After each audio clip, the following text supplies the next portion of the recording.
In the 1970s, the visionary chef Alice Waters of Chez Panisse in Berkeley, California, reoriented American cookery away from sauces and seasonings to feature superlative vegetables, the most excellent fruits, grains, and vegetables that California afforded.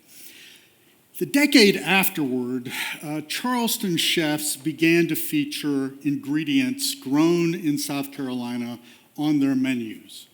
But there was a problem, and that problem was flavor. Low country cuisine has these time-honored recipes. You know what they're about. Hoppin' John, shrimp and grits, perlou, chicken bog. There's a repertoire. And the oldest generation of diners ate these dishes that the restaurants were preparing, and they said, there ain't no flavor here.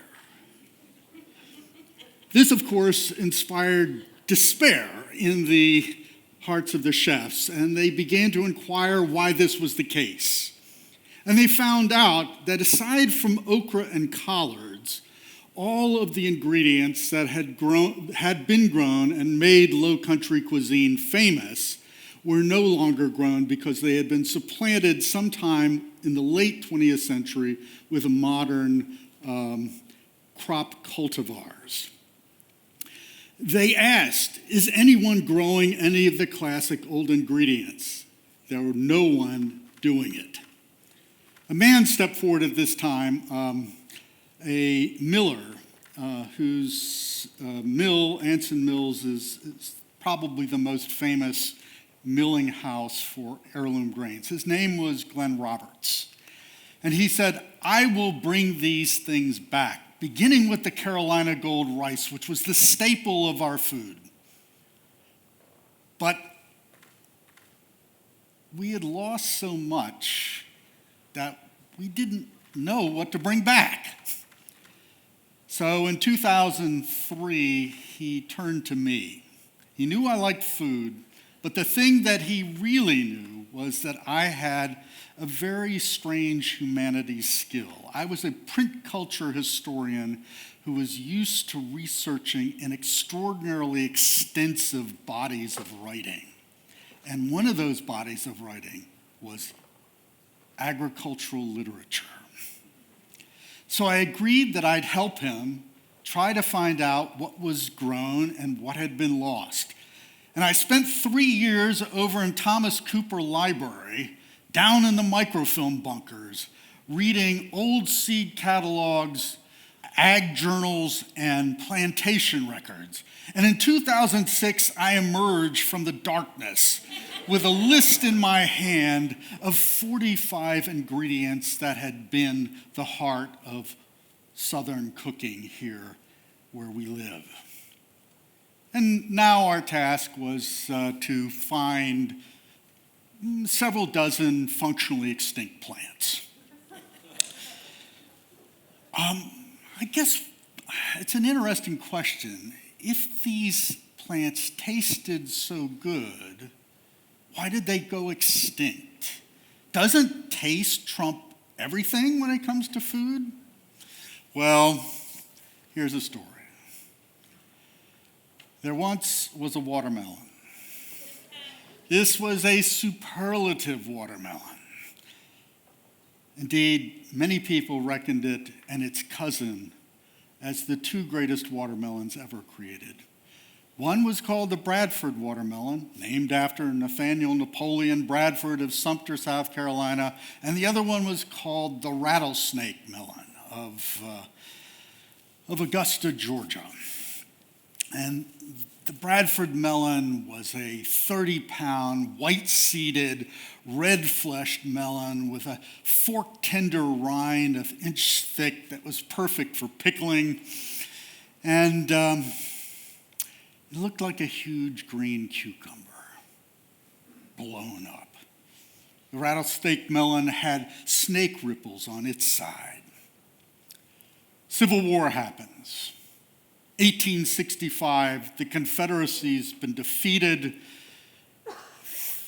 The economy is in shambles. Confederate money is worthless, so no planter or farmer can hire labor, and the crops that had been the staples all required labor: corn, cotton, sugarcane. But there is a crop that they had seed for that doesn't require much labor: watermelons.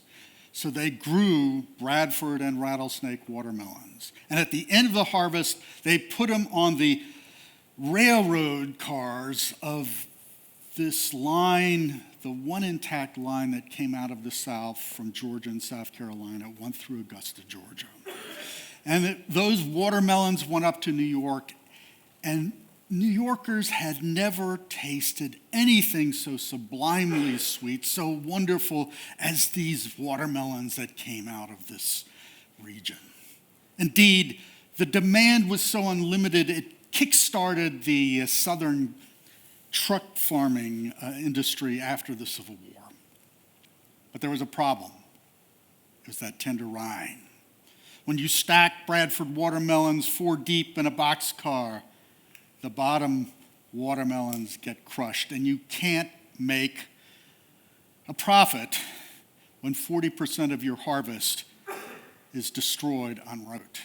So the farmers said, "Plant breeders, please create a watermelon with a sturdier rind." So they looked around and they found this one watermelon called the scaly bark that had a skin like that of a rhinoceros. And they crossed it with the Bradford and created a watermelon called Kolb's Gem watermelon. You could stack Kolb's Gem 5 deep in a boxcar and they wouldn't be bruised. Now, Kolb's Gem didn't taste as good as a Bradford watermelon. But hey, it's New Yorkers who are eating them. We've got Bradfords in our back plot. But here's the truth. Where your money is, that's where your heart goes. And people covered the fields of the South with Kolb's Gem. Entire counties in Georgia, Alabama, Texas. And when you monoculture, problems arise. When a countryside is covered with one thing, sooner or later the pest or the pathogen that loves that one thing more than anything else will show up, and it will find paradise. And this is what happened in 1893 when Fusarium wilt came into Georgia and destroyed 1/3 of the watermelons in the course of one growing season. So the farmers said, "Plant breeders, breed us a plant that is disease resistant as well as shippable." And you can see what happens. Flavor is going farther and farther and farther down until the Bradford watermelon disappears.